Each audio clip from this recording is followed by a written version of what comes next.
कभी मेरा बना सफारी सूट पहन के देखना। अरे वाह। पठानी सूट बनाता हूँ, शर्ट बना देता हूँ और जो भी हो बना।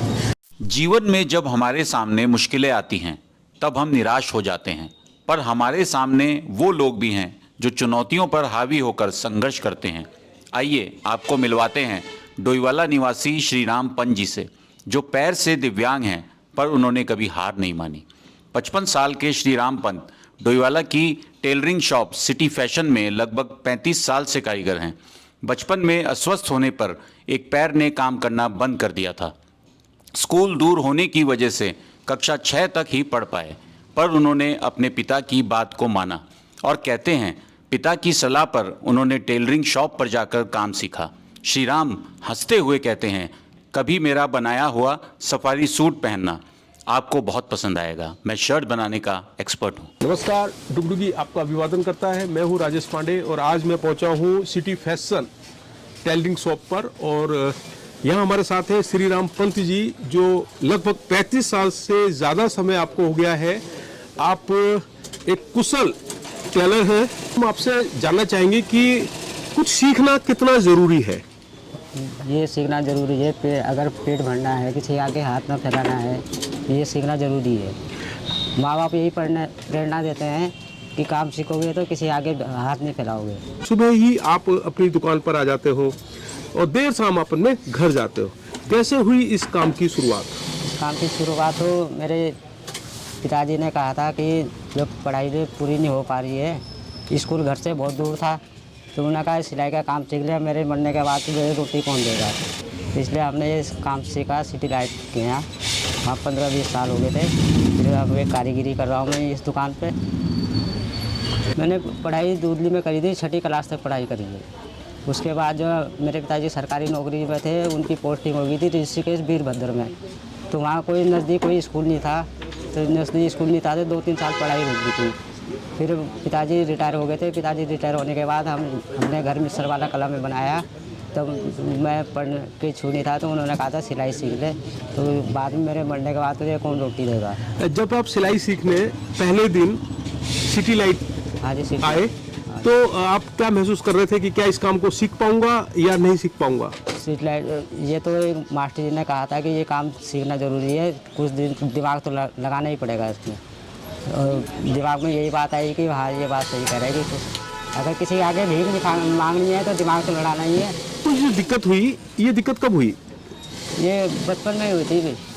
फिर टाइफाइड हो गया था, तो चलने फिरने में पहाड़ों में तो इसका इलाज है नहीं, डॉक्टर वहाँ है नहीं, तो इसलिए जो बाद में पैर खराब हो गया था। फिर पोलियो बोलते हैं अब आज के टाइम पे ये हो गया। तो आप जब शुरू में जब आप सीखने लगे, मशीन पर आप बैठे, तो क्या कोई दिक्कतें आई आपके सामने? शुरू में बहुत दिक्कतें आई। पहले तो हाथ की मशीन चलाते थे, अब तो पैडल की मशीन हो गई, मोटर की मशीन हो गई, अब तो सारी सुविधा होगी। पहले तो कोई ऐसी सुविधा नहीं थी।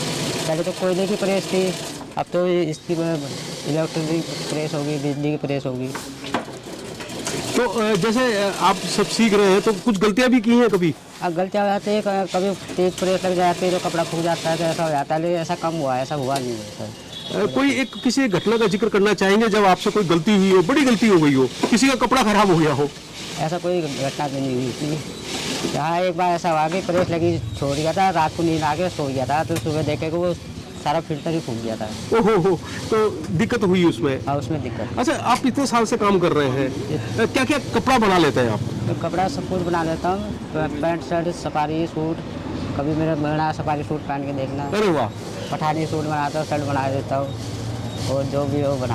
अच्छा, जिस दिन आपने पहली बार कोई शर्ट बनाई, पहली बार कोई कपड़ा बनाया, उस दिन आप क्या महसूस कर रहे थे, कैसा लग रहा था? बहुत खुशी महसूस हो रही थी उस टाइम। जो है हमने कहा अब हम किसी लायक बन गए, हमें इस लायक बना दिया था हमारे मास्टर जी के, अब हम किसी आगे वो नहीं जाएंगे। अब मास्टर जी बहुत अच्छे इंसान हैं, उन्होंने बहुत मेहनत करी, काम सिखाने में भी उन्होंने मेहनत करी।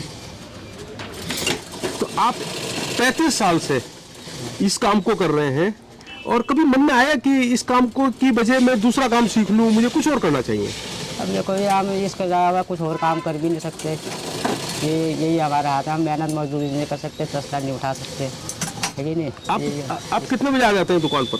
मैं सुबह 9-9:30 बजे आता हूँ। और शाम को कितने बजे वापस जाते हैं? शाम को मैं 7-1 बजे घर पहुँच जाता हूँ। अगर अंदाजा लगाऊं मैं तो आप महीने भर में लगभग कितनी आय आपको हो जाती है? मुझे महीने में 10-12 हज़ार रुपये का काम हो जाता है। हो जाता है। अच्छा, सबसे अच्छा आपको क्या लगता है, सबसे ज़्यादा बनाना किस कपड़े को पसंद करते हैं? शर्ट बनाता हूँ अधिकतर। शर्ट शर्ट बनाना पसंद है। शर्ट, कुर्ता पैजामा। अच्छा, अब तो फैशन बदल रहा है, तो जो पहले शर्ट बनाते थे वही डिजाइन अभी भी बना रहे हैं या कुछ नया डिजाइन करते हैं उसमें? डिजाइन में पहले वाले डिजाइन चल रहा है। लोग सिंपल शर्ट ज़्यादा पहनते हैं या कमीज पैजामा, कुर्ता पैजामा पहनते हैं, सिंपल ही काम पहनते हैं। अच्छा, अब तो रेडीमेड भी बहुत आ रहा है। आज ये तो लेकिन रेडीमेड के जो कंपटीशन है उसके कंपटीशन में कपड़ा बनाने लोग ज़्यादा आते हैं। रेडीमेड का भी फर्क तो पड़ता ही है इसमें। रेडीमेड में ना लोग ऑनलाइन मंगवा लेते हैं, फिर फिटिंग करवाते हैं। अब बहुत से जो है जो डायरेक्ट ही वो करते हैं, फिर मतलब फिटिंग कराने आते हैं फिर इसके बाद। करवाना है। इससे बढ़िया है क्यों ना जो है टेलर शॉप पर आए, कपड़ा लेकर आए और अपनी पसंद का कपड़ा, अपनी नाप का कपड़ा बनवाएं। नाप को बताया। तो अभी हम बात कर रहे थे श्री राम पंत जी से। आप 35 साल से आप टेलरिंग शॉप पर काम कर रहे हैं और आप एक कुशल कारीगर हैं और आपका जो स्पेशलाइजेशन है वो कमीज बनाना है, शर्ट बनाना है। और आप बता रहे हैं कि जो प्रतिस्पर्धा चल रही है उसमें टेलरिंग शॉप पीछे नहीं है। टेलर हमेशा अच्छा कपड़ा बनाते हैं और आपकी नाप के हिसाब से बनाते हैं। सर, हमसे बात करने के लिए आपका बहुत बहुत धन्यवाद। Thank you. नमस्कार।